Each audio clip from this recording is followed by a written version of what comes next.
Hello friends, welcome to अंकुरण institute. मेरा नाम निकिता भारद्वाज है और मैं आपको एमपीपीएससी फॉरेस्ट मेंस के लिए बायोलॉजी पढ़ाने वाली हूं। तो आइए हम देखते हैं। आज हमारा टॉपिक है सेल थ्योरी। जैसे कि मैंने आपको पिछले लेक्चर में पढ़ाया था कि हम मोड्स ऑफ न्यूट्रिशन पढ़ रहे थे। मोड्स ऑफ न्यूट्रिशन हम पढ़ रहे थे।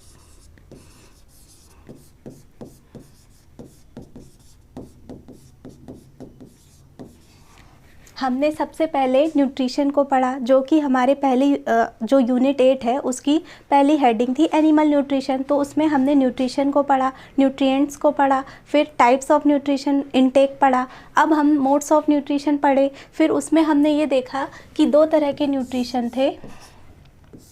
एक था न्यूट्रिशन इन प्लांट्स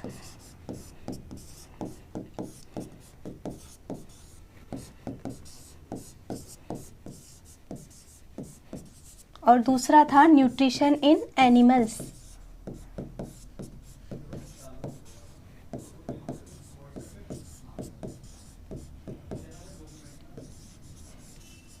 तो हमने पहले इन्हें शॉर्ट में पढ़ा था, उसके बाद अब हम इसे डिटेल में पढ़ने वाले हैं। तो जो न्यूट्रिशन इन प्लांट्स है उसके लिए हमें पहले ट्रांसपिरेशन की प्रोसेस को पढ़ना होगा।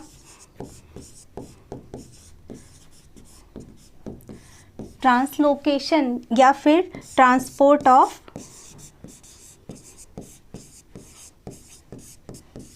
वाटर एंड मिनरल्स पढ़ना होगा।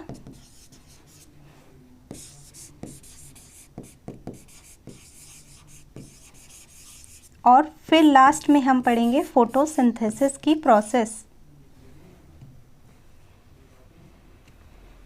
फोटोसिंथेसिस की प्रोसेस।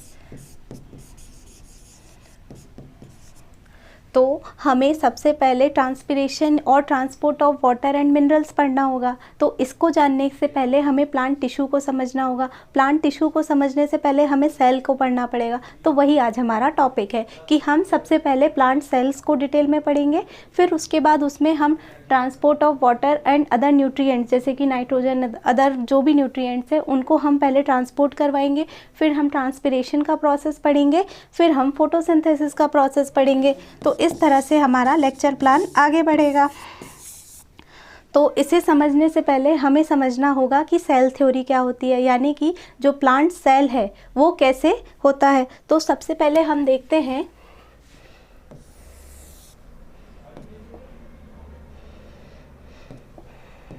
कि जो ऑर्गेनिज्म होता है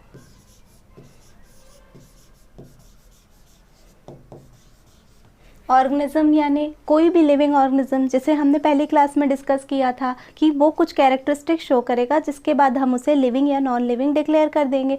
और जो लिविंग ऑर्गेनिज्म होगा वो कुछ लाइफ प्रोसेसेस को करेगा, जिन लाइफ प्रोसेसेस को डिटेल में पढ़ने के लिए हमारा पूरा जो सिलेबस है वो डिज़ाइन हुआ है। मैंने आपको सिलेबस डिकोडिंग वाले लेक्चर में भी पढ़ाया था कि किस तरह से हमारा जो सिलेबस है एक एक लाइफ प्रोसेस को कंसंट्रेट करते हुए उसे डिटेल में पढ़ने की डिमांड कर रहा है। तो हम सबसे पहले देख रहे हैं ऑर्गेनिज्म। तो ऑर्गेनिज्म जो होता है अगर हम देखें तो ये बना होता है डिफरेंट ऑर्गन्स से। जैसे कि हम लिविंग ऑर्गेनिज्म हैं तो हमारी बॉडी के अंदर क्या होंगे, डिफरेंट ऑर्गन्स होंगे। हार्ट होगा या रेस्पायरेटरी ऑर्गन्स होंगे, जैसे कि हमारा लंग्स होगा। तो इस तरह से हमारे ऑर्गन्स बनते हैं। तो ये जो ऑर्गन्स हैं ये ही निर्माण करते हैं सिस्टम का, सर्कुलेटरी सिस्टम, रेस्पायरेशन सिस्टम, उसके बाद आपका एक्सक्रीटरी सिस्टम। इस तरह के जो सिस्टम है ये ऑर्गन्स से बनते हैं। उसके बाद जो इसे हम फर्दर क्लासीफाई करें तो ये बनता है टिश्यूज़ के कॉम्बिनेशन से।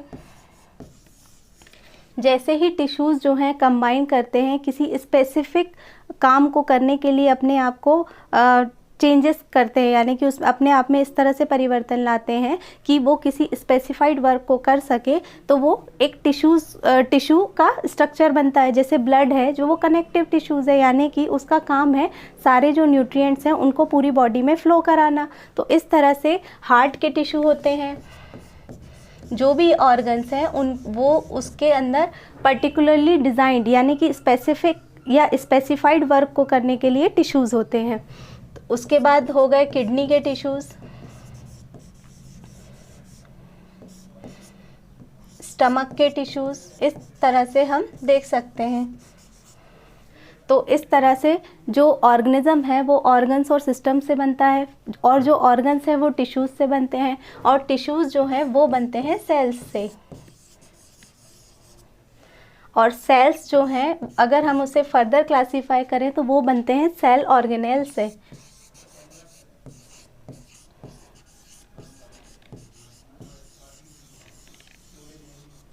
तो इससे हमने देखा कि जो सेल ऑर्गेनेल्स हैं और सेल्स हैं ये जो हैं स्मॉलेस्ट हैं। इनके बाद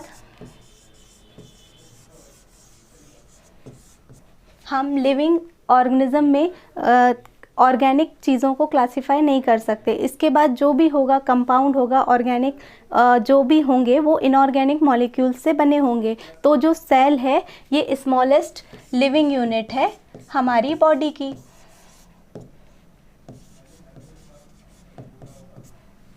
ठीक है, तो अब हम सेल को डिस्कस करेंगे कि ये सेल आखिर है क्या, इसकी डिस्कवरी कैसे हुई, इसकी थ्योरी क्या है, और इसे किस किस साइंटिस्ट ने किस तरह से क्लासिफाई किया है। तो जो सेल थ्योरी है उसमें बेसिकली क्या है कि उसे प्रपोज किया है श्लाइडेन और शॉन ने, और उसमें कुछ अमेंडमेंट थे जिन्हें वर्च्यू ने कुछ अमेंड किया। तो सबसे पहले मैं आपको सेल थ्योरी के बारे में बताती हूँ कि सबसे पहले जो हम ऑर्गेनिजम्स हैं वो ऑर्गन्स में डिवाइड होते हैं, और फर्दर क्लासीफाई करें तो टिश्यूज़ और सेल्स से बने होते हैं। तो सेल्स क्या है? Basic structural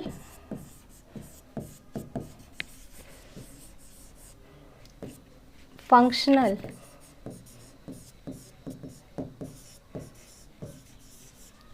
and biological unit of life.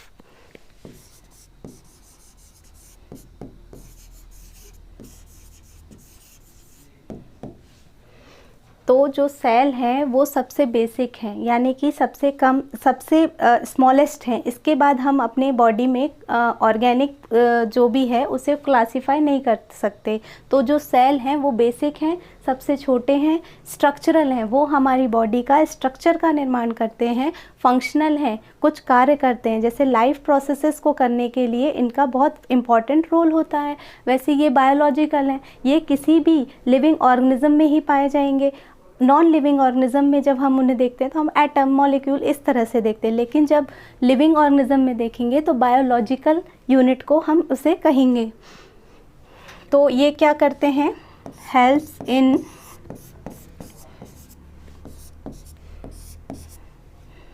Life processes.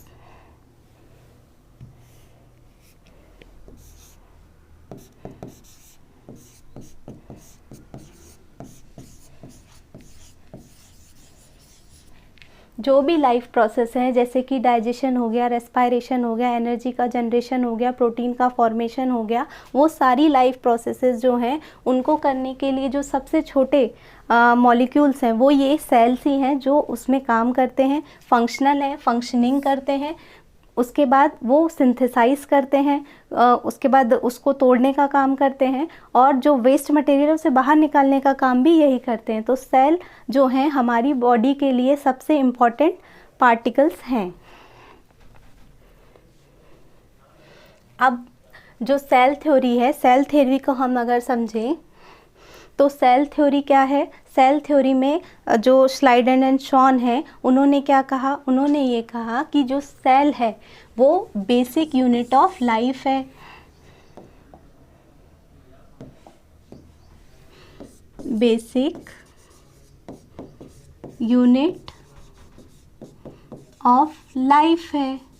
इसके नीचे हमें, मतलब इसे और फर्दर क्लासीफाई करने पे हमें लिविंग कुछ भी नहीं मिलेगा। जो भी स्मॉलेस्ट लिविंग यूनिट आपकी बॉडी के अंदर है वो सेल है। तो बेसिक यूनिट ऑफ लाइफ है। उसके बाद स्ट्रक्चरल है,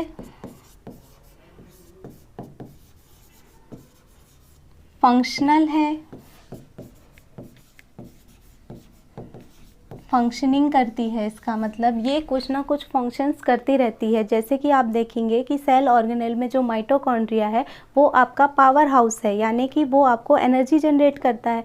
जो राइबोसोम है वो आपके लिए प्रोटीन को सिंथेसाइज करता है। इस तरह से जो ये जो सेल है वो आपका स्ट्रक्चरल यूनिट है, फंक्शनल यूनिट है,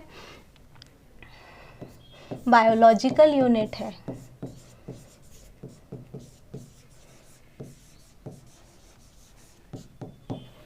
इसके बाद ऑल लिविंग ऑर्गेनिज्म, जितने भी लिविंग ऑर्गेनिज्म हैं उनकी सबसे छोटी इकाई या सबसे छोटी यूनिट क्या होगी? सेल होगी।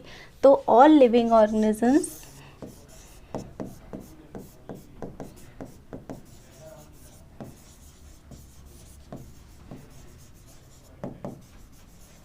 are made up of cells.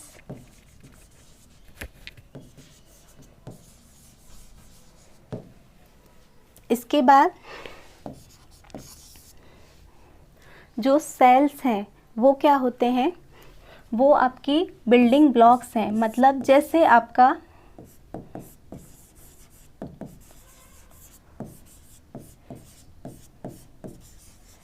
जैसे कि आपका जो घर है वो छोटे छोटे ब्रिक्स से मिलकर बनता है, वैसे ही आपकी जो बॉडी है, आपके टिश्यूज़ हैं, आपके ऑर्गन्स हैं, वो सारे ही सेल्स को जोड़कर बनते हैं। तो ये आपके बेसिक बिल्डिंग ब्लॉक्स हैं। इसके बाद उन्होंने और क्या बताया? ये बताया कि जो भी लिविंग ऑर्गेनिज्म हैं उनके जो सेल्स हैं वो रिप्रोड्यूस करते हैं, यानी कि या तो आप सिंगल या यूनिसेल्युलर ऑर्गेनिज्म में बाइनरी फिजन या कॉन्जुगेशन की प्रोसेस से वो अपने आप को सेल को तोड़ते हैं और नए पीढ़ी का निर्माण करते हैं। वैसे ही जो यूकैरियोट्स होते हैं, जो हम आगे देखेंगे, वो किस तरह से रिप्रोड्यूस करते हैं? वो अपने बॉडी में मियोसिस और माइटोसिस के ज़रिए अपने आप को अगली पीढ़ी में को देते हैं दुनिया में।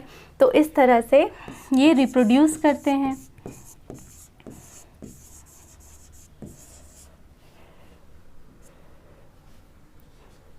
ठीक है, तो सेल जो है वो आपकी बेसिक यूनिट है, वो स्ट्रक्चरल है, वो फंक्शनल है, वो बायोलॉजिकल है। वो ही आपकी बॉडी का निर्माण करते हैं, वो ही आपकी बॉडी में फंक्शनिंग करते हैं, लाइफ प्रोसेसेस को करने में आपकी हेल्प करते हैं।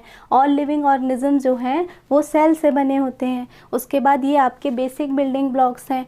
ये क्या है? रिप्रोड्यूस करते हैं। उसके बाद हम देखेंगे टाइप्स ऑफ, इसमें उन्होंने बताया था कि जो सेल्स हैं उनके कुछ टाइप्स होते हैं, जैसे कि सोमैटिक सेल्स,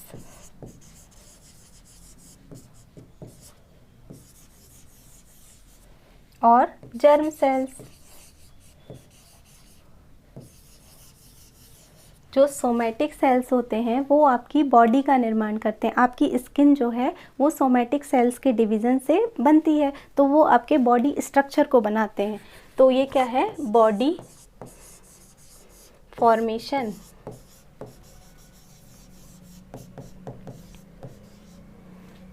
उसके बाद जर्म सेल्स क्या हैं? ये आपके जो स्पर्म है और ओवम है, इनसे रिप्रोडक्शन में हेल्प करते हैं, यानी कि आपकी अगली पीढ़ी का निर्माण करते हैं, रिप्रोड्यूस करते हैं। तो हमने क्या देखा? जो सेल हैं वो ये सब कैरेक्टरिस्टिक्स को शो करते हैं। लिविंग ऑर्गेनिज्म की सबसे छोटी यूनिट ही सेल होती है। तो अब जो सेल है उसमें एक अमेंडमेंट हुआ, यानी कि सेल थ्योरी में जो अमेंडमेंट हुआ वो वर्च्यू ने किया। तो वर्च्यू ने क्या बोला कि जो सेल हैं वो मेड फ्रॉम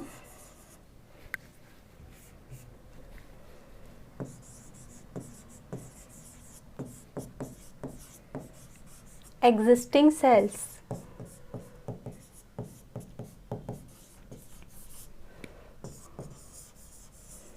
उनका ये कहना था कि जो सेल है वो कभी भी एग्जिस्टिंग सेल से ही बनेगी, कभी आप नई सेल को फॉर्म नहीं कर सकते। तो ये किसने कहा था? वर्च्यू ने कहा। इसके बाद जब सेल की इतनी बात हो गई तो हम देख लेते हैं कि सेल को सबसे पहले ढूंढा किसने, पहली बार किसने देखा? तो सबसे पहले जो थे वो रॉबर्ट हुक थे। उन्होंने अपने कंपाउंड माइक्रोस्कोप से सेल को देखा। तो सेल को जब उन्होंने देखा तो कंपाउंड माइक्रोस्कोप से देखा,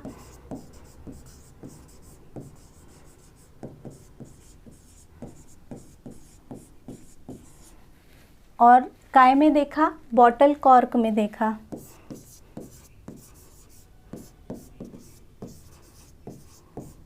बॉटल कॉर्क मीन्स क्या? आपने शैम्पेन की बॉटल देखी होगी तो उसके ऊपर जो छोटा सा लकड़ी का टुकड़ा लगा होता है उसे हम कहते हैं बॉटल कॉर्क।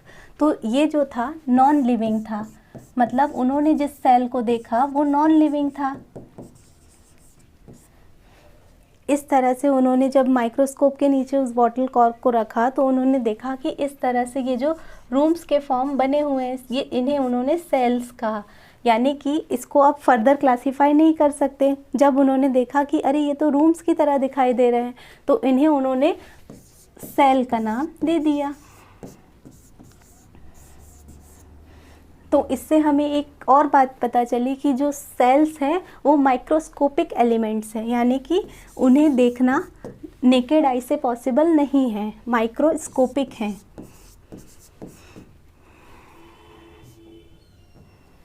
माइक्रोस्कोपिक हैं, उसे नेकेड आई से देखना पॉसिबल नहीं है। तो उसके बाद जो है, इन्होंने जैसे ही नॉन लिविंग सेल को देखा तो एंटोनी वॉन ल्यूवेनहॉक ने क्या किया? एक लिविंग सेल को देखा। किसको देखा? लिविंग सेल को देखा। जब उन्होंने लिविंग सेल को माइक्रोस्कोप के नीचे रख के देखा तो उन्होंने देखा कि उसमें कुछ मूवमेंट हो रहा है। जैसे कि मैंने आपको पहले लेक्चर में बताया था कि जो भी लिविंग ऑर्गेनिज्म होगा वो कुछ ना कुछ मूवमेंट शो करेगा। जैसे मैंने आपको प्लांट का एग्जांपल दिया था कि उसकी रूट्स जो है हमेशा डाउनवर्ड मूव करती हैं, उसका जो स्टेम या एरियल पार्ट है वो हमेशा अपवर्ड या सनलाइट की तरफ मूव करता है। तो movement is the basic unit of life. यानी कि आप जब भी किसी को लिविंग या नॉन लिविंग डिक्लेयर करते हैं ना, तो उसमें कुछ मूवमेंट ज़रूर हो रहा होता है। तो इस तरह से उन्होंने मूवमेंट को देखा। तो मूवमेंट को देखने के बाद उन्होंने उसके बाद ही डिसाइड किया कि ये तो लिविंग सेल है, यानी कि ये लिविंग है। तो ये हो गए हमारे दो साइंटिस्ट जिन्होंने पहली बार सेल को देखा। उसके बाद आए हमारे स्लाइडन एंड शॉन, यानी उन्होंने फिर सेल थ्योरी दी, यानी कि उसको डिटेल में स्टडी करने के बाद बताया कि सेल जो है किस तरह से हमारी बॉडी में फंक्शनिंग करते हैं, किस तरह से हमारे बॉडी को मतलब बनाते हैं। और फिर उसके बाद वर्च्यू ने बताया कि जो सेल है उसे आप नहीं बना सकते, ये हमेशा किसी ना किसी प्री एग्जिस्टिंग सेल से ही बनेगा।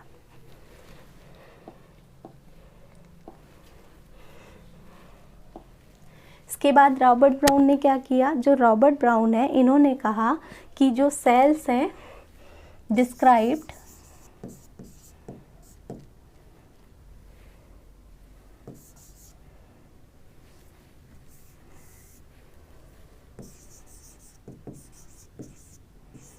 about nucleus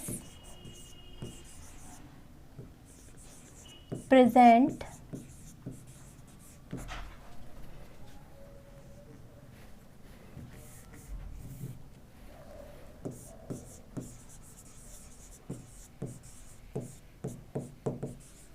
in the cell। तो इन्होंने बताया कि न्यूक्लियस होता है सेल के अंदर। तो अब हम पहले सेल का स्ट्रक्चर देखते हैं। जो सेल है, सेल जो है इस तरह से होती है। उसका पहले एक आउटर पार्ट होता है जिसे हम, यदि वो प्लांट सेल है तो उसे हम क्या कहेंगे? Cell wall. Okay, cell wall. अगर वो एनिमल सेल है, ये है प्लांट सेल और ये है एनिमल सेल। देखिए, बॉडी तो सबकी है ना, जो भी लिविंग ऑर्गेनिज्म में, चाहे वो प्लांट भी हो सकता है, एनिमल भी हो सकता है, तो दोनों की बॉडी में जो सेल होंगे वो इस तरह से होंगे। तो जो प्लांट सेल है उसका जो आउटर स्ट्रक्चर होगा वो होगा सेल वॉल, और इसका होगा सेल मेम्ब्रेन, सेल मेम्ब्रेन।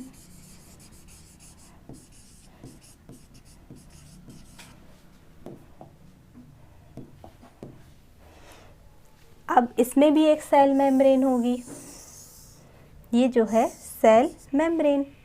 इसके बाद इसमें क्या होगा, जो कि हमें रॉबर्ट ब्राउन ने बताया कि एक न्यूक्लियस होगा, इसमें भी न्यूक्लियस होगा। अब जो न्यूक्लियस होगा वो डबल लेयर्ड होगा, मतलब इसमें भी एक मेम्ब्रेन होगी, इसके अंदर भरा होगा न्यूक्लियोप्लाज्म,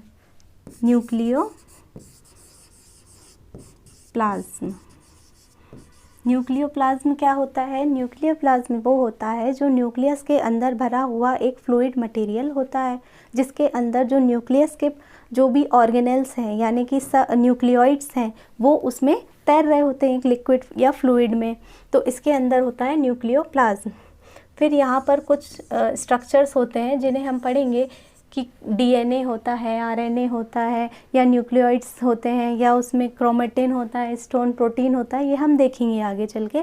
तो बेसिकली अभी हमने देखा कि दोनों तरह की सेल्स में न्यूक्लियस होता है, और यही बात कही थी रॉबर्ट ब्राउन ने कि जो है न्यूक्लियस हमेशा सेल के प्रेजेंट में होगा, ये क्या मतलब सेल के अंदर होगा। उसके बाद ये क्या करेगा, ये है कंट्रोल एंड कोऑर्डिनेशन का काम करेगा।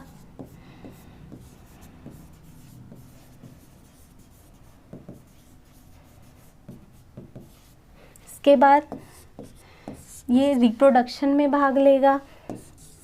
Reproduction means what, reproduction means what, cell का डिवीज़न, यानी कि जब भी सेल डिवाइड होगी और अपना अगली पीढ़ी का निर्माण करेगी तो वो होगा रिप्रोडक्शन।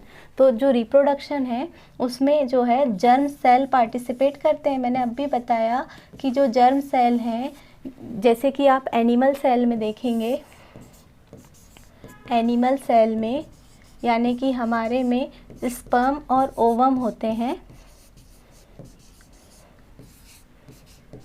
और ये ही अगली पीढ़ी का निर्माण करते हैं।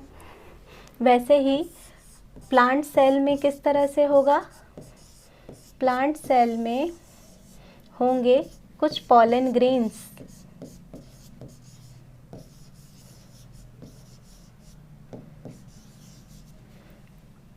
ओवरी, स्टाइल,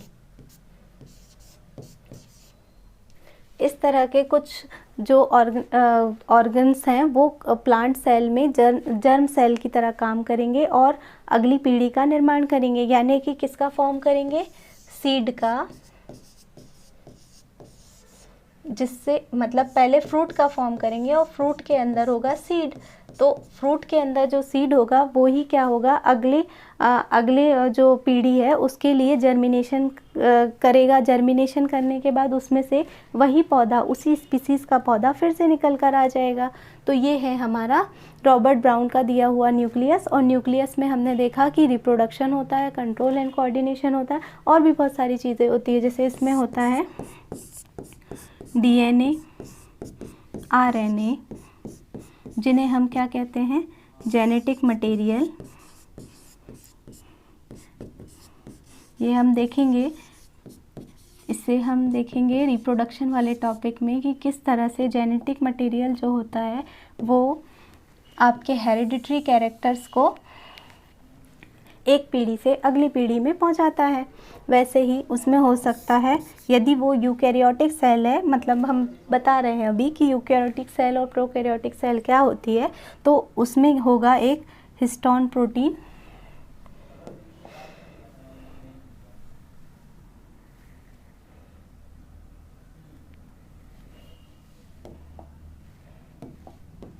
हिस्टोन प्रोटीन,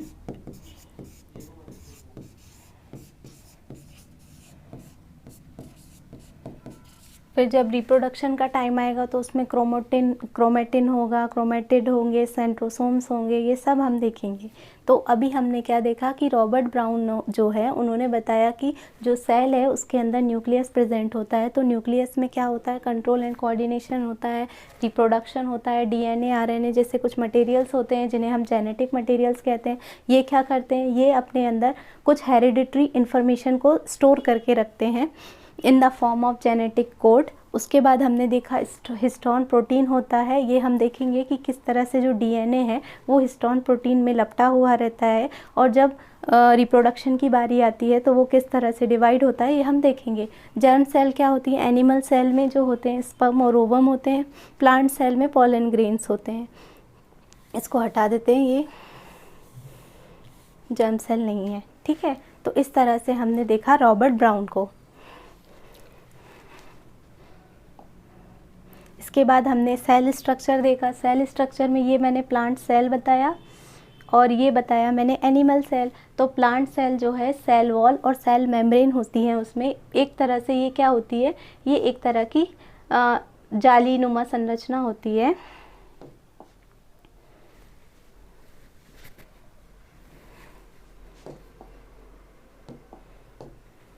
जाली टाइप की होती है जिसके कारण क्या होता है कि ये जो सारे इसके अंदर के जो ऑर्गेनेल्स है, सेल मेम्ब्रेन है और ये सारी चीज़ें जो हैं ये इसके अंदर पैकेट के फॉर्म में अंदर स्टोर्ड रहते हैं।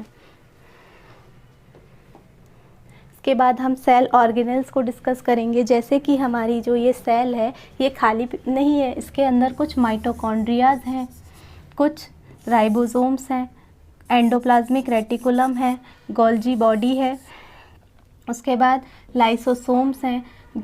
प्लांट सेल है तो इसमें एक बड़ा सा वैक्यूल है। तो इसको हम देखते हैं सेल ऑर्गेनेल्स को। तो जो सेल ऑर्गेनेल्स हैं, एक पहला सेल ऑर्गेनेल हम पढ़ेंगे सेल वॉल, फिर हम पढ़ेंगे सेल मेम्ब्रेन,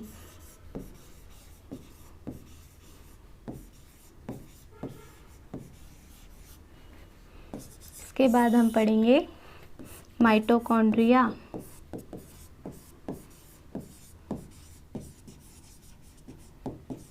के बाद हम पढ़ेंगे लाइसोसोम्स, इसके बाद पेरोक्सिसोम्स,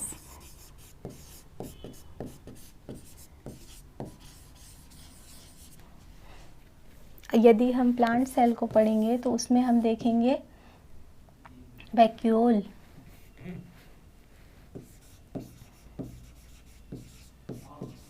फिर उसके अंदर हम देखेंगे कि टोनोप्लास्ट क्या होता है,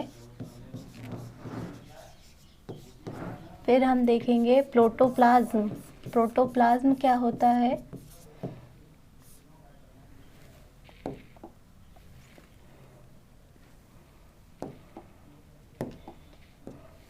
जो प्रोटोप्लाज्म होता है वो साइटोप्लाज्म,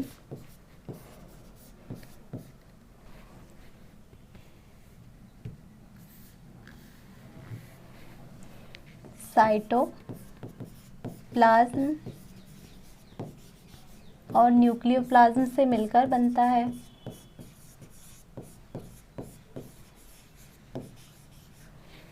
इसके बाद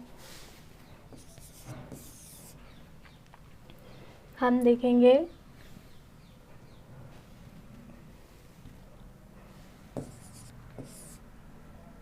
सेंट्रोसोम क्या होते हैं, क्रोमेटिड क्या होता है, क्रोमैटिन क्या होता है,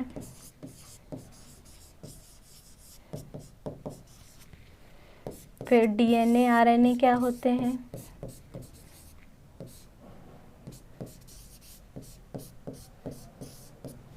तो ये सारे जो हैं सेल ऑर्गेनेल हैं, यानी कि ये जो सेल है हमारी उसके अंदर पाए जाते हैं। तो ये सारे हम एक एक करके डिस्कस करेंगे और जहाँ ज़रूरत होगी वहाँ हम उसे डिटेल में डिस्कस करेंगे।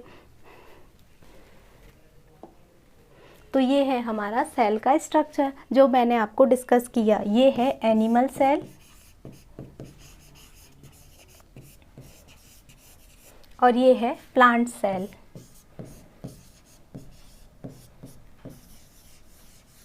अब जैसे कि मैंने बताया कि एनिमल सेल में न्यूक्लियस होगा, प्लांट सेल में भी एक न्यूक्लियस होगा। उसके बाद न्यूक्लियस जो होगा कुछ डीएनए, आरएनए, न्यूक्लियोप्लाज्म इन सब से भरा होगा। वैसे ही यहाँ पर भी न्यूक्लियस जो है उसका प्लांट का डीएनए, प्लांट का आरएनए, उसका जेनेटिक मटेरियल इन सब से होगा, फिलअप होगा। उसके बाद जो होंगे राइबोसोम्स होंगे। ये जो राइबोसोम्स हैं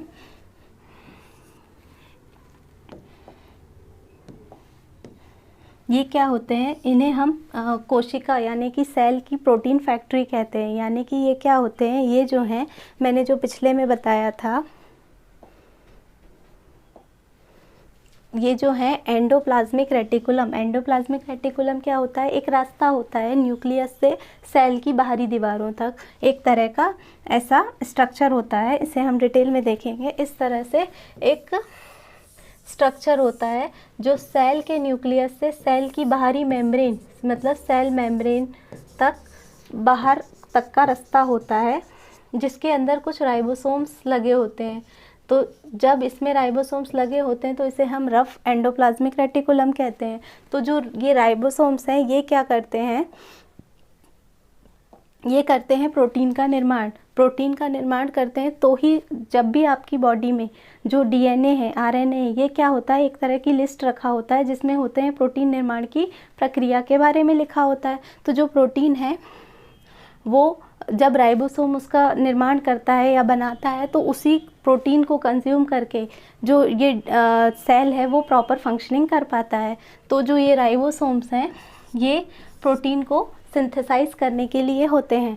प्रेजेंट किस में होते हैं, ये एंडोप्लाज्मिक रेटिकुलम है। तो जो न्यूक्लियस होता है यदि उसे कोई इन्फॉर्मेशन पहुंचानी हो तो वो एंडोप्लाज्मिक रेटिकुलम के थ्रू डिज़ायर्ड सेल ऑर्गेनेल तक अपनी इन्फॉर्मेशन को पहुंचा देता है।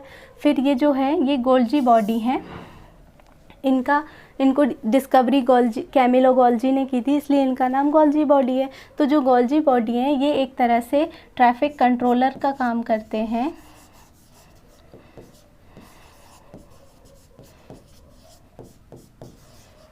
तो ट्रैफिक कंट्रोलर का मतलब ये होता है कि ये जो हैं जो भी आपके सेल के जो प्रोडक्ट्स बनते हैं, जैसे कि कोई प्रोटीन बना या कुछ बना, उसकी पैकेजिंग करते हैं, फिर उसको उस एरिया पे ट्रांसपोर्ट करते हैं। यानी कि ये ट्रांसपोर्ट की देखरेख करते हैं। ट्रांसपोर्ट करने के लिए मैंने बताया रास्ता है एंडोप्लाज्मिक रेटिकुलम, लेकिन जो पैकेजिंग है उसको पहुँचाने का काम जो है वो गोल्जी बॉडी करते हैं। उसके बाद जो लाइसोसोम्स हैं ये क्या होते हैं, लाइसोसोम्स ये होते हैं कि ये एक तरह का बैगेज सैक लाइक स्ट्रक्चर होता है जिसके अंदर कुछ डाइजेस्टिव एंजाइम्स भरे होते हैं। ये हम डाइजेस्टिव प्रोसेस में पढ़ेंगे, अभी मैं थोड़ा शॉर्ट में आपको ऐसे ही बता दे रही हूँ ताकि आप सेल को समझ जाएं और हम आगे बढ़ सकें। तो जो लाइसोसोम है वो एक सैक लाइक स्ट्रक्चर होता है, यानी कि एक थैली होती है जिसके अंदर जो है डाइजेस्टिव एंजाइम्स भरे होते हैं। तो ये क्या करते हैं, जो भी सेल का वेस्ट मटेरियल है या कोई ऑर्गन है जो काम नहीं कर रहा है तो उससे जाके पहले ये अटैच हो जाते हैं इस तरह से। जैसे ये लाइसोसोम है तो ये जैसे इसको यूज़ करना है या इसको ख़त्म करना है तो इसे अटैच हो जाएंगे और उसके बाद ये अपनी जो मेम्ब्रेन है उसका रप्चर करते हुए पूरे डाइजेस्टिव एंजाइम जो हैं उसके आसपास या और उसके अंदर फैला देंगे। तो इससे क्या होगा, कुछ देर में ये जो डाइजेस्टिव एंजाइम्स है उस पूरे जो सेल ऑर्गेनेल है या वेस्ट प्रोडक्ट है उसको पूरी तरह से तोड़ते हुए, मान लीजिए जैसे कोई कचरा है तो उसको तोड़ के प्रोटीन में, फैट में, कार्बोहाइड्रेट में इस तरह से तोड़कर उसे सेव कर लेंगे और जब भी जो सेल है उसको ज़रूरत पड़ेगी तो वो चीज़ वहाँ पर पहुँचा देंगे। तो इस तरह से ये लाइसोसोम काम करते हैं। उसके बाद है माइटोकॉन्ड्रिया। जो माइटोकॉन्ड्रिया है ये जो है इसे हम power house of the cell कहते हैं। इसे हम फोटोसिंथेसिस की प्रोसेस में डिटेल में पढ़ेंगे कि कैसे इसमें से जो एनर्जी है उसका फॉर्मेशन होता है। तो जो माइटोकॉन्ड्रिया है वो कुछ इस तरह का स्ट्रक्चर होता है जिसकी एक मेम्ब्रेन होती है, उसके बाद उसमें कुछ फिंगर लाइक स्ट्रक्चर्स होते हैं जिन्हें हम क्रिस्टी कहते हैं और इसी में क्या होता है, जो मॉलिक्यूल्स हैं कार्बोहाइड्रेट्स के आके एनर्जी का निर्माण करते हैं in the form of ATP. तो ये हम अभी डिटेल में पढ़ेंगे। तो माइटोकॉन्ड्रिया बेसिकली क्या हुआ, पावर हाउस जो हमें एनर्जी प्रोवाइड करते हैं। अब सेंट्रियोल्स क्या होते हैं, ये हम देखेंगे, ये जब हम रिप्रोडक्शन पढ़ते हैं ना तब इनका इस्तेमाल होता है। फिर मैंने आपको एंडोप्लाज्मिक रेटिकुलम बता दिया, राइबोसोम बता दिया, प्रोटीन फैक्ट्री है, ये आपकी बॉडी में प्रोटीन का निर्माण करते हैं। और सेम ऐसा ही प्लांट सेल में होता है। तो इसमें पढ़ा उसमें पढ़ा एक ही बात है। जैसे इसमें भी क्या है, न्यूक्लियस है, फिर एंडोप्लाज्मिक रेटिकुलम है, राइबोसोम है, गोल्जी वेसिकल्स है। जो गोल्जी वेसिकल्स होते हैं वो बेसिकली क्या होते हैं, सेल से वेस्ट मटेरियल को बाहर निकालने का भी काम करते हैं और वेस्ट मटेरियल को लाइसोसोम में पहुंचाने का भी काम करते हैं, ताकि वो उसे डाइजेस्ट कर सके या पूरी तरह से तोड़ सके। तो ये है हमारे गोल्जी वेसिकल्स। उसके बाद इसमें एक वैक्यूल होता है जो हमारे काम का है। जैसे कि ये जो प्लांट सेल है इसमें एक होता है वैक्यूल, जो क्या होता है 80 to 90% जो है एरिया को घेरे रहता है। जो सेल का एरिया उसमें सबसे ज़्यादा अगर कुछ है जो एरिया को घेर रहा है वो है वैक्यूल। वैक्यूल में क्या होता है, एक टोनोप्लास्ट भरा होता है। अब ये टोनोप्लास्ट क्या होता है, एक तरह से एक फ्लूइड होता है जिसमें 99% तो वाटर होता है और कुछ प्रोटीन लिपिड या जो भी है वो उसमें भरा होता है। तो ये टोनोप्लास्ट क्या करता है, अभी हम जब प्लाज्मोलाइसिस पढ़ेंगे तो उसमें हम देखेंगे कि ये जो टोनोप्लास्ट है, जो सेल है, सेल को ना श्रिंक होने देगा ना ज़्यादा स्वेलअप होने देगा। उसके जो अंदर का जो टोन है, यानी कि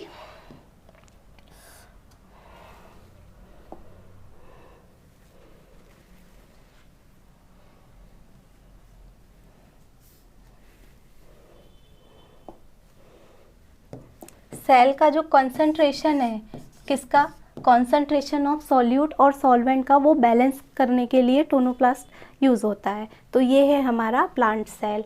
तो इसमें हमने माइटोकॉन्ड्रिया पढ़ लिया। साइटोप्लाज्म मैंने बता दिया कि जो सेल है उसके अंदर साइटोप्लाज्म क्या है, जो सेल के अंदर एक फ्लूइड भरा होता है उसे हम साइटोप्लाज्म कहते हैं। और सेल वॉल मैंने बताया, सेल मेम्ब्रेन बताया, गोल्जी एपरेटस के बारे में बताया, वैक्यूलोल के बारे में बताया। क्लोरोप्लास्ट हम फोटोसिंथेसिस में पढ़ेंगे। ये एक तरह का प्लास्टिड है जिसके अंदर एक पिगमेंट होता है क्लोरोफिल, जो फोटोसिंथेसिस के लिए यूज्ड होता है। तो इस तरह से हमने जो एनिमल सेल है और प्लांट सेल है इसका बेसिक आउटलाइन पढ़ लिया है। तो इससे हमें क्या होगा, आगे जो भी हम डिटेल में पढ़ेंगे उससे एक हेल्प मिल जाएगी कि कौन सी चीज़ कहाँ पर थी सेल में। अब मैंने बताया था कि प्रोकैरियोट्स और यूकैरियोट्स दो तरह के सेल होते हैं, तो पहले हम उन्हें देख लेते हैं। जो प्रोकैरियोट्स है,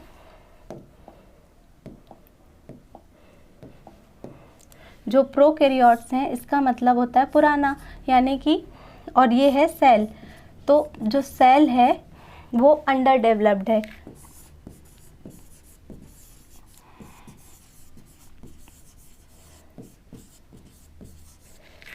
अब यूकैरियोट्स में क्या होगा, ये डेवलप्ड सेल है।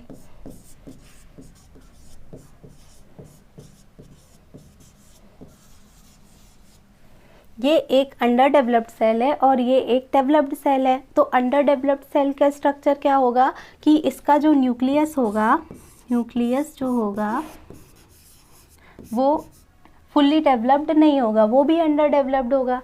तो मतलब वेल डिफाइंड नहीं होगा। मतलब क्या होगा कि पूरी तरह से एक मेम्ब्रेन के अंदर जैसे कि न्यूक्लियोप्लाज्म भरा हुआ है, उसकी फिर न्यूक्लियर मेम्ब्रेन है, इस तरह से वेल डिफाइंड स्ट्रक्चर नहीं होगा।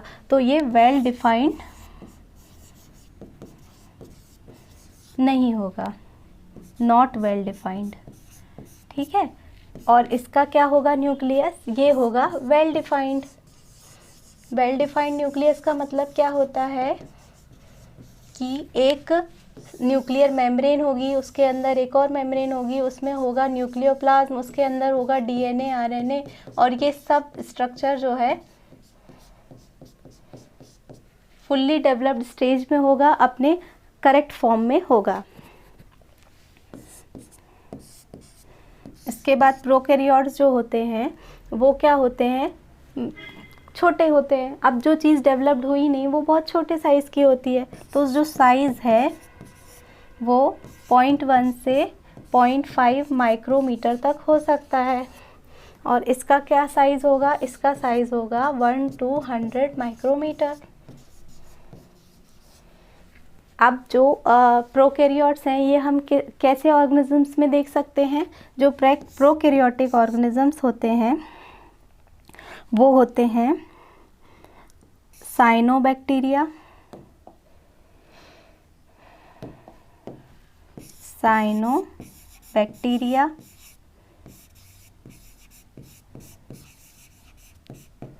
आर्कीबैक्टीरिया,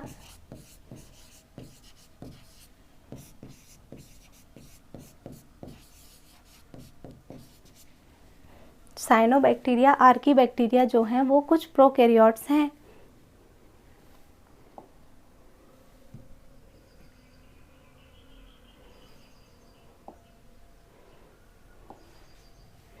अब ये क्या है, प्लांट्स, मल्टीसेल्युलर ऑर्गेनिजम्स,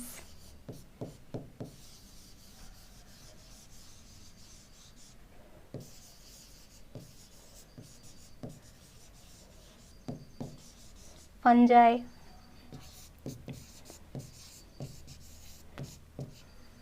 तो हमने क्या देखा कि जो सेल हैं वो दो तरह से क्लासिफाई की जा सकती है, एक है प्रोकैरियोटिक सेल और एक है यूकैरियोटिक सेल। तो जो प्रोकैरियोटिक सेल होती है वो एक अंडर डेवलप्ड सेल होती है, वहीं जो यूकैरियोटिक सेल होती है वो एक डेवलप्ड सेल होती है। प्रोकैरियोटिक सेल में जो है न्यूक्लियस है या अदर सेल ऑर्गेनेल्स हैं वो वेल डिफाइंड नहीं होते हैं, वहीं यूकैरियोट्स में ये एक वेल डिफाइंड और करेक्ट फॉर्म में अवेलेबल होते हैं। वहीं जो साइज़ है इनका बहुत छोटा होता है, 0.1 से 0.5 माइक्रोमीटर, और इनका होगा 1 से 100 माइक्रोमीटर। वहीं इनके एग्जाम्पल्स क्या हैं, ये क्या हैं, एग्जाम्पल्स हैं साइनोबैक्टीरिया, आर्कीबैक्टीरिया। इनके एग्जाम्पल्स क्या हैं, प्लांट्स, फंगाई, मल्टीसेल्युलर ऑर्गेनिजम्स। तो अब हम सेल वॉल को डिटेल में पढ़ेंगे। सेल वॉल क्या होती है, मैंने आपको बताया था कि जो भी एक सेल है उसका जो आउटर कवरिंग होगी वो सेल वॉल होगी। जो सेल वॉल होती है वो बेसिकली क्या करती है कि जो भी अंदर के सेल ऑर्गेनेल्स हैं उन्हें एक आउटर कवर प्रोवाइड करती है, ताकि उसके अंदर के जो ऑर्गेनेल्स हैं या छोटे छोटे जो उसके अंदर मॉलिक्यूल्स हैं या जो प्रोटोप्लाज्म भरा हुआ है, साइटोप्लाज्म भरा हुआ है, वो सेल से बाहर ना निकल जाए। तो इस तरह से ये एक जाली टाइप की है जो सारे सेल ऑर्गेनेल्स को उसके अंदर सुरक्षित रखती है।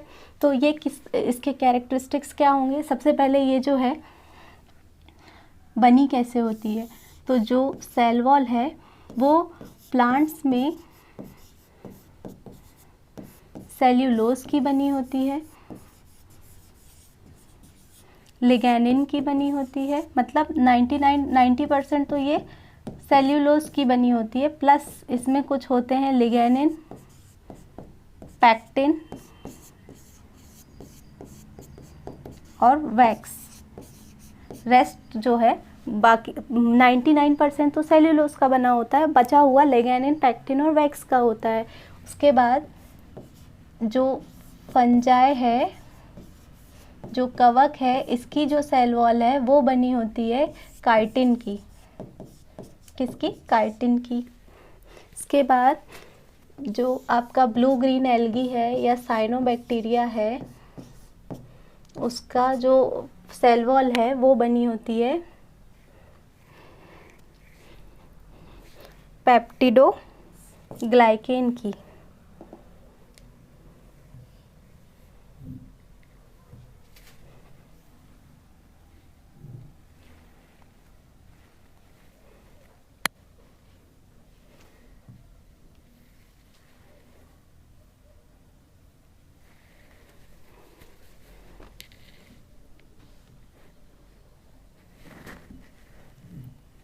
बार बार हिल जा रहा है, परेशान करके रखा हुआ है। जो ब्लू ग्रीन एल्गी की जो सेल वॉल होती है पेप्टिडोग्लाइकेन की होती है।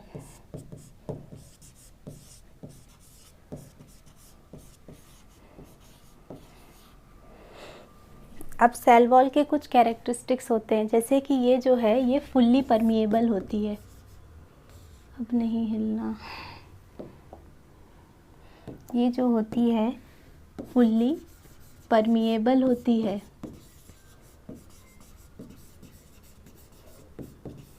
परमिएबिलिटी क्या होती है? परमिएबिलिटी ये होती है कि the ability of a membrane या the ability of a substance to pass through it, यानी कि जो भी आपकी झिल्ली है उसके अंदर से पास होने की क्या एबिलिटी है। यदि ये 100% है, यानी कि जो भी इस तरफ है वो इस तरफ चला जाएगा, तो इसे हम कहेंगे परमिएबल।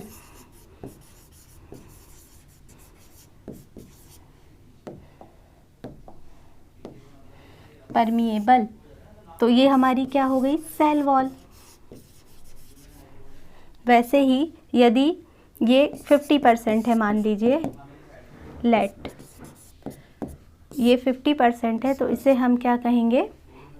सेमी परमिएबल, यानी कि आधा जाने देती है सब्सटेंस को और आधा नहीं जाने देती है अपने जो इस मेम्ब्रेन है उसके थ्रू। तो जो परमिएबिलिटी हो गई सेल वॉल में, सेमी परमिएबल क्या होती है? मेम्ब्रेन होती है। जो सेल मेम्ब्रेन्स होती हैं ना, वो सेमी परमिएबल होती हैं, यानी कि ये जो हैं सिलेक्टिव परमिएबिलिटी को शो करती है, यानी कि किसको? जैसे सॉल्यूट को अपने में से पास होने नहीं देती हैं और सॉल्वेंट को पास होने देती हैं, तो इन्हें हम क्या कहते हैं? सिलेक्टिव परमिएबिलिटी प्रॉपर्टी, जो कि सेल मेम्ब्रेन में देखी जाती है। वैसे ही जो बिल्कुल नहीं अपने अंदर से मॉलिक्यूल्स को बिल्कुल भी पास नहीं होने देंगी, तो उसे हम क्या कहेंगे? 0% पे अगर आप देखें तो इम्परमिएबल।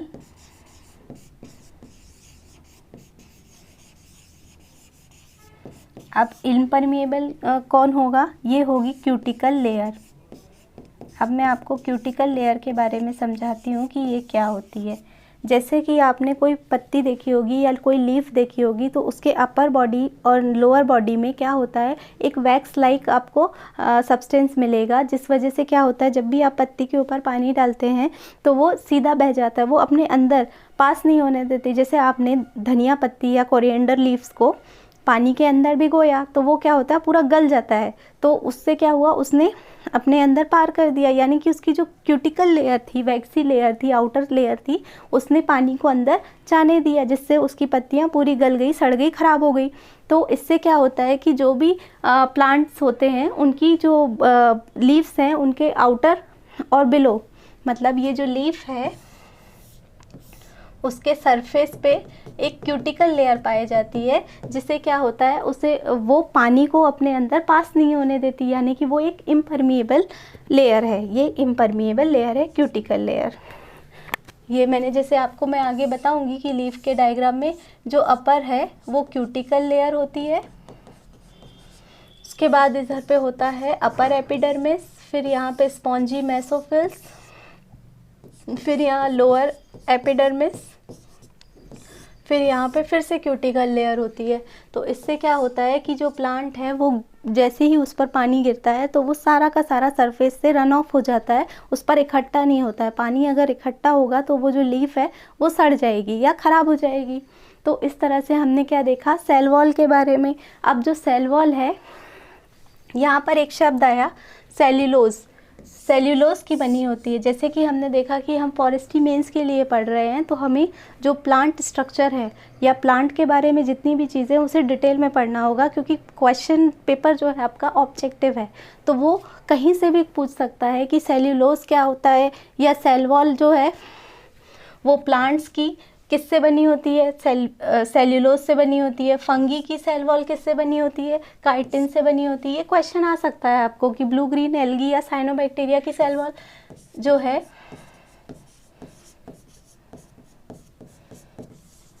वो किसकी बनी होती है, तो आपको वहाँ पे पेप्टिडोग्लाइकेन ऑप्शन से चुनना है। तो ये आपका हो गया सेल वॉल के बारे में। अब जो हमने देखा कि ये सेल्यूलोज क्या है, तो इसे हम डिटेल में देखते हैं। जो सेल्यूलोज है ये एक तरह का क्या है? पॉलीसैकेराइड है।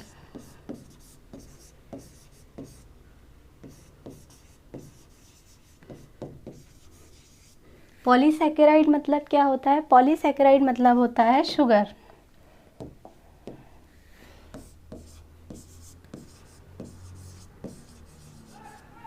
अब ये शुगर क्या होती है? शुगर से पहले आपको पता होगा कि हाइड्रोकार्बन्स को हम जानते हैं, हाइड्रोकार्बन्स।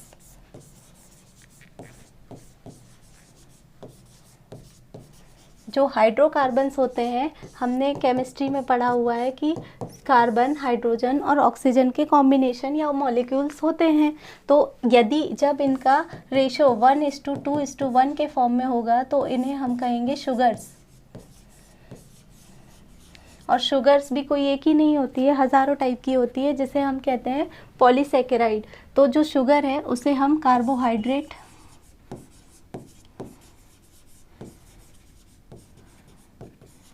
जिसे हम सिंपल कार्बोहाइड्रेट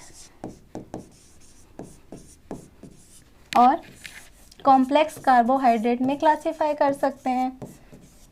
अब सिंपल कार्बोहाइड्रेट में जो इसको फर्दर क्लासिफाई करें तो इसे हम कार्बोहाइड्रेट है ये, इसको फिर से हम सिंपल और कॉम्प्लेक्स में तोड़ सकते हैं। तो अब जो सिंपल शुगर है, शुगर, तो इसे हम जानते हैं मोनोसेकेराइड के नाम से, मोनोसेकेराइड, यानी कि सिंगल, एक यूनिट है, मोनो। तो इसका एग्जाम्पल क्या होंगे? इसके एग्जाम्पल होंगे ग्लूकोज, जिसे आप C6H12O6 के नाम से बहुत समय से याद कर रहे हैं। इसके बाद है फ्रक्टोस। जो फ्रक्टोस है ये हम जानते हैं कि ये जो है प्लांट शुगर कहते हैं, इसे हम प्लांट शुगर। वैसे ही एक और होती है गैलेक्टोज, गैलेक्टोज। ठीक है, अब कॉम्प्लेक्स में क्या होगा? कॉम्प्लेक्स में होंगे इन्हीं के जो ये मोनो यूनिट्स हैं, जब हम इनको कंबाइन कर देंगे, एक या दो या तीन या हज़ारों की संख्या में जब इन्हें एक साथ जोड़ देंगे, पॉलीमराइज कर देंगे, तो इस तरह से ये एक कॉम्प्लेक्स शुगर का फॉर्म करेंगे। जो कॉम्प्लेक्स शुगर होगी उसे हम डाइसैकेराइड,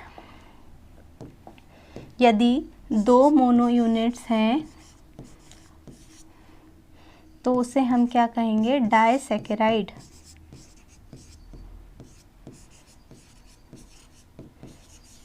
और यदि तीन हैं तो उसे हम कहेंगे ओलिगोसैकेराइड।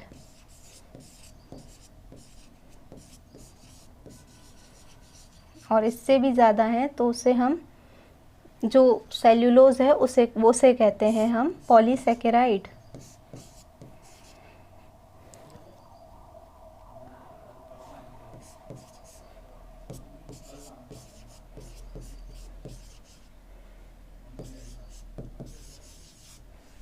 अब जो कॉम्प्लेक्स कार्बोहाइड्रेट हैं उन्हें हम इस तरह से देख सकते हैं कि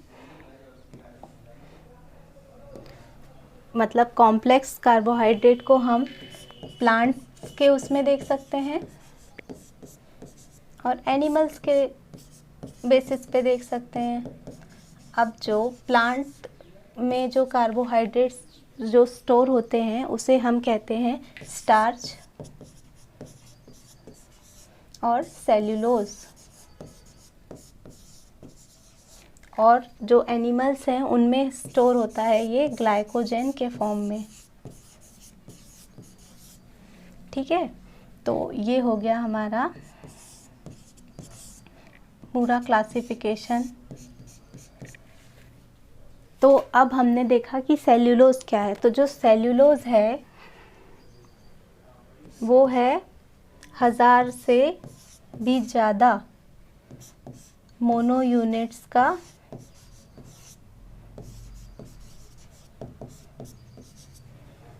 चेन।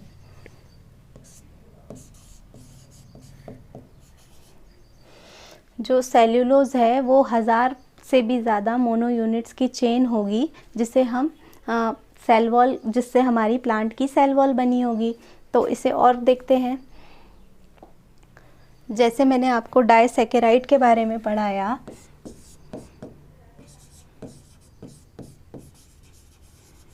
तो उनको हम डिटेल में देखते हैं कि जो डायसैकेराइड है वो हम देखते हैं माल्टोस, स्यूक्रोज और लैक्टोज। तो जो माल्टोज है वो ग्लूकोज प्लस ग्लूकोज से बनता है, वैसे ही सुक्रोज जो है वो ग्लूकोज प्लस फ्रक्टोज से बनता है, वैसे ही लैक्टोज जो है ग्लूकोज प्लस गैलेक्टोज से बनता है। इसे हम क्या कहते हैं? इसे हम कहते हैं मिल्क शुगर। जो भी मिल्क में शुगर प्रेजेंट होती है उसे हम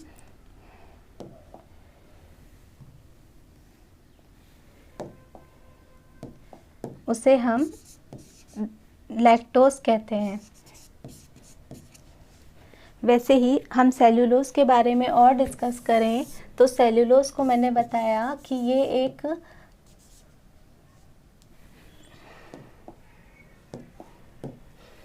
सेल्यूलोज जो है एक पॉलीसैकेराइड है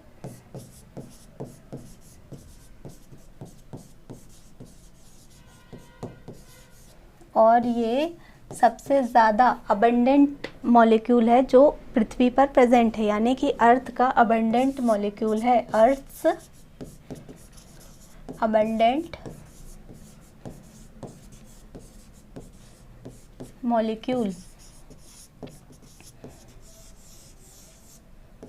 अब आपके दिमाग में एक क्वेश्चन आता होगा कि पृथ्वी पर इतना सारा सेल्यूलोज प्रेजेंट है, इतने सारे प्लांट्स हैं, तो फिर भी हमें फूड क्राइसिस क्यों है? हम सेल्यूलोज ही क्यों नहीं खा लेते? सेल्यूलोज इसलिए नहीं खा लेते क्योंकि इस हमारा जो बॉडी का स्ट्रक्चर है जिसमें हम देखते हैं लार्ज इंटेस्टाइन को, जो लार्ज इंटेस्टाइन है आपकी,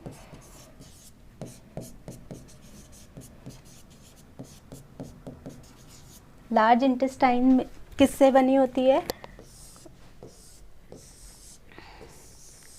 सीकम, कोलोन और रेक्टम से। यहाँ रेक्टम होता है, एनस होता है, रेक्टम से। तो जो इन दोनों के जॉइंट पर एक होता है अपेंडिक्स। ये क्या होता है? अपेंडिक्स।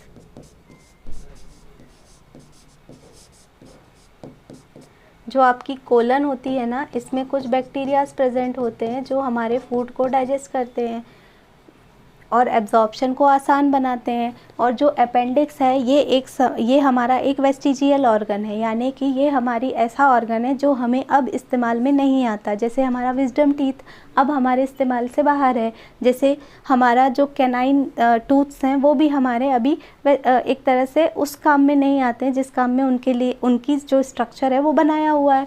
तो जो अपेंडिक्स है उसमें पहले क्या होता था कि ये काफ़ी बड़ी संरचना होती थी ह्यूमन बॉडी के अंदर, जिसके अंदर भरे होते थे कुछ बैक्टीरियाज, और ये जो बैक्टीरिया होते थे ये सेल्यूलोज का पाचन करने में हेल्प करते थे। तो इससे हमें क्या पता चला कि हमारे जो पूर्वज थे वो शाकाहारी थे, यानी कि वो सेल्यूलोज को पचा सकते थे, उससे एनर्जी ला सकते थे। लेकिन हम सेल्यूलोज को पचा नहीं सकते क्योंकि ये जो अपेंडिक्स है वो अब वर्किंग फॉर्म में नहीं है।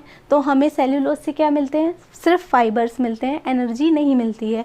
तो सेल्यूलोज से हमें जो फाइबर्स मिलते हैं वो हमारे जो डेफेकेशन की प्रोसेस है उसको आसान बना देते हैं, लेकिन उससे हमें एनर्जी नहीं मिलती है। इसलिए हमने जो हमारा फूड है उसमें कुछ ग्रासेस को सिलेक्ट किया है जिसे हम कंज्यूम करते हैं फूड के लिए, जिसमें हमारा वीट आता है, राइस आता है। तो ये क्या हुआ? ये हमारे फूड का मेन पार्ट बन चुके हैं जिसको पचाना काफ़ी आसान होता है, जिसे डाइजेस्ट करना आसान होता है। उसके लिए हमें अपेंडिक्स के बैक्टीरियाज की ज़रूरत नहीं पड़ती है।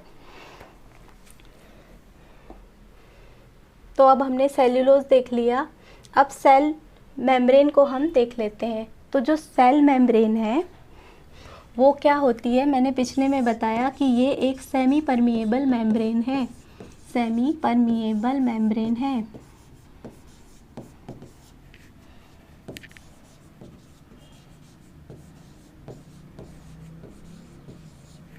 जो सेमी परमिएबल मेम्ब्रेन होती है ये एक सिलेक्टिव परमिएबिलिटी की प्रॉपर्टी को शो करती है।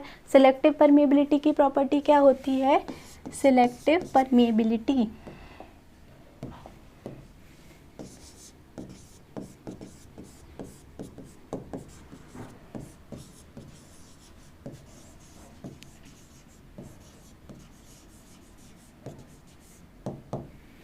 इसमें क्या होता है कि जो सॉल्यूट है,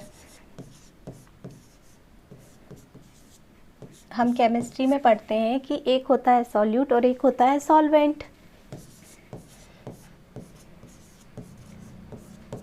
सॉल्यूट का मतलब क्या? जैसे नमक या चीनी, सॉल्ट फॉर एग्जाम्पल, और सॉल्वेंट हमारा सबसे अच्छा सॉल्वेंट है वाटर, तो उसे हम ले लेते हैं। तो जो सॉल्यूट है उसे ये जो है सिलेक्टिव परमिएबिलिटी में इसे अलाउ नहीं करती पास होने के लिए, नॉट अलाउ। और जो सॉल्वेंट है उसे अपने में से पास होने देती है, तो ये क्या होता है? अलाउड टू पास।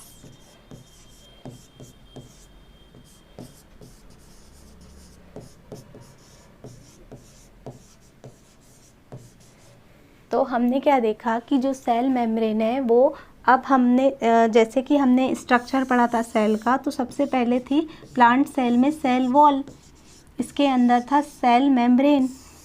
तो जो सेल मेम्ब्रेन है उसे हम देख रहे हैं। तो सेल मेम्ब्रेन क्या होती है?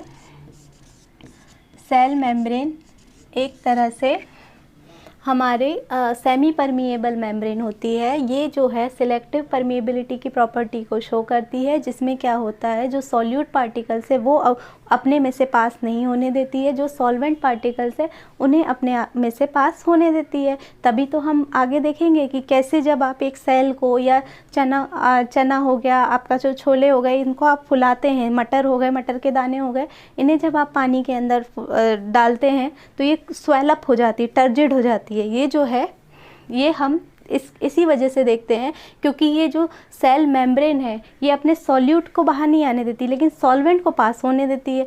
तो इस तरह से ये एक सिलेक्टिव परमिएबिलिटी की प्रॉपर्टी को शो करती है। तो अब जो ये सेल मेम्ब्रेन है ये बनी कैसे होती है? ये बनी होती है फॉस्फोलिपिड की बाई लेयर से। ये क्या है? फॉस्फोलिपिड, ऊपर भी है नीचे भी है,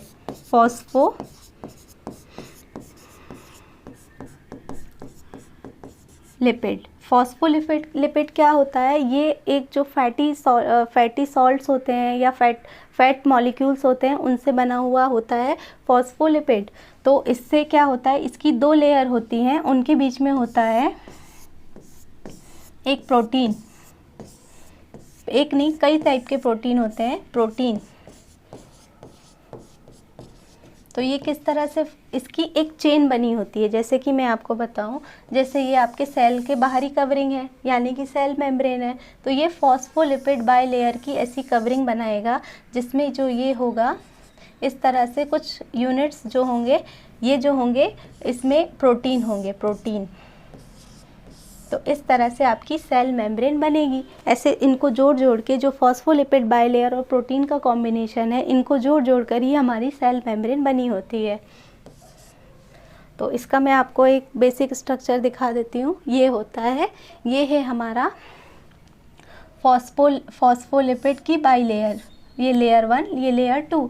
अब ये बीच में है ये कुछ प्रोटीन, जैसे कि इसमें क्या कुछ कार्बोहाइड्रेट्स भी होते हैं।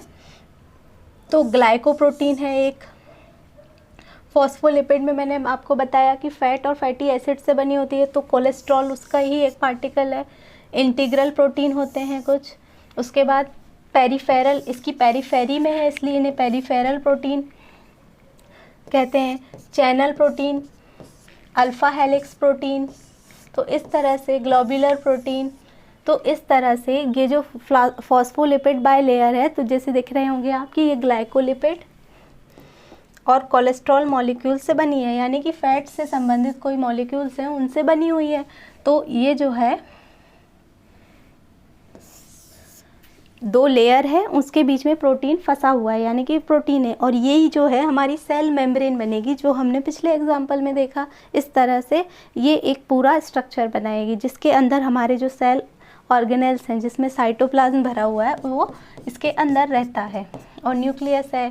तो इस तरह से हमने ये देखा कि सेल मेम्ब्रेन क्या होती है, कैसी दिखती है। तो आज का टॉपिक हमने इतना ही रखा है, जिसमें हमने आज क्या पढ़ा,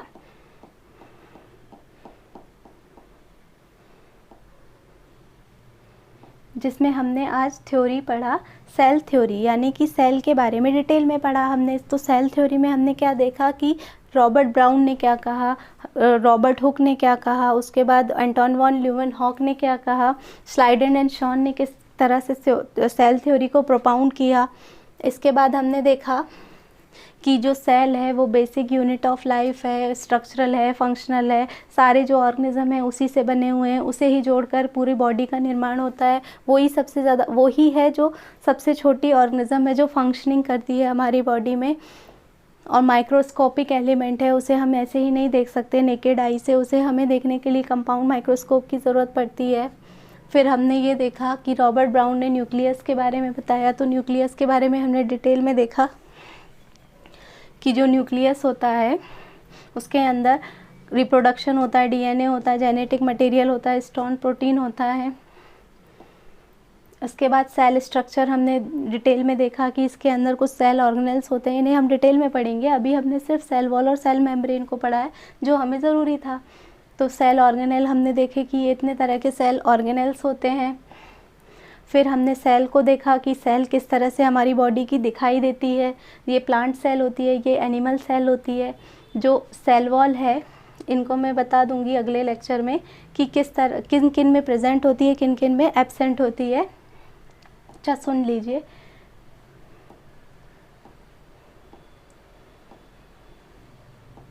जैसे कि जो सेल वॉल है, cell wall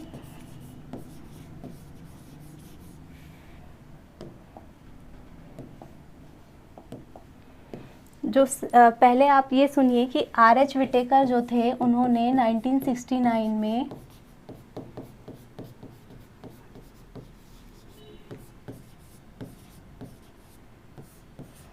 five kingdom classification को बताया कि कैसे जो लिविंग वर्ल्ड है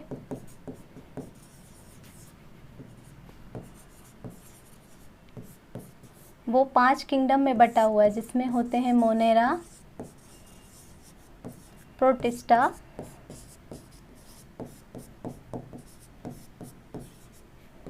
प्लांट, एनिमेलिया और फंजाई। तो अब क्या हुआ कि जो प्रोटिस्टा है और जो एनिमेलिया है, इनमें जो होता है सेल वॉल एब्सेंट होती है, सेल वॉल एब्सेंट होती है। तो सेल वॉल को हम देखें तो एब्सेंट, प्रेजेंट।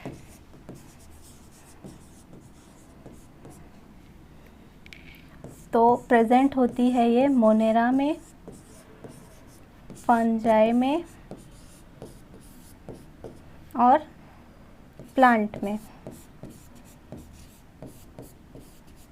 और एब्सेंट होती है प्रोटिस्टा में और एनिमेलिया में। तो जो एनिमल्स हैं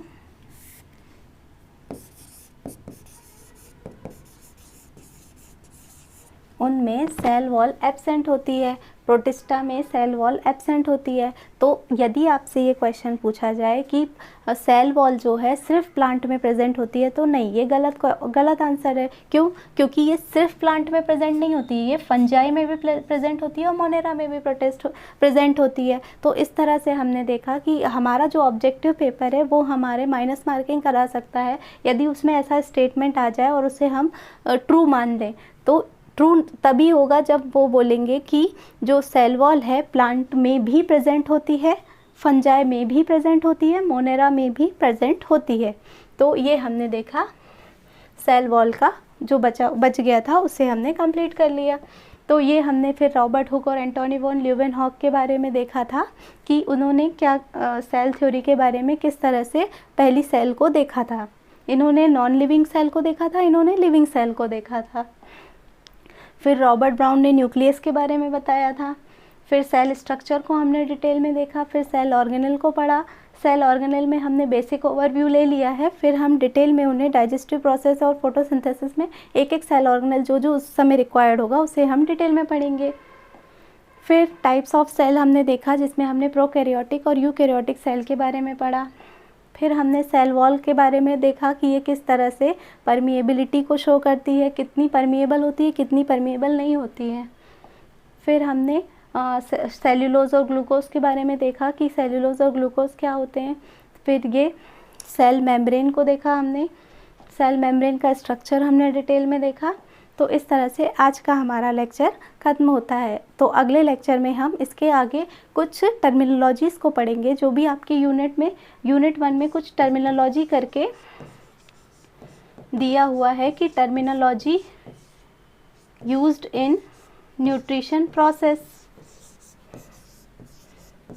तो ऑब्जेक्टिव पेपर की खासियत ये है कि आपको टर्मिनोलॉजी में कुछ भी पूछ सकता है। डिफ्यूजन क्या होता है, टर्गर प्रेशर क्या होता है, इम्बाइबेशन क्या होता है, गट्टेशन क्या होता है। तो इस तरह की टर्मिनोलॉजीज़ को हम एक एक करके डिस्कस करेंगे, क्योंकि ऑब्जेक्टिव पेपर में सबसे ज़्यादा क्वेश्चंस जो होते हैं वो टर्मिनोलॉजी पर बनने की संभावना होती है, क्योंकि 1 लाइन में उसका क्वेश्चन पूछा जा सकता है कि ये किसकी डेफिनेशन है, या ये जो स्टेप्स हैं वो किस क्वेश्चन में, मतलब किस तरह की प्रोसेस में आ सकते हैं।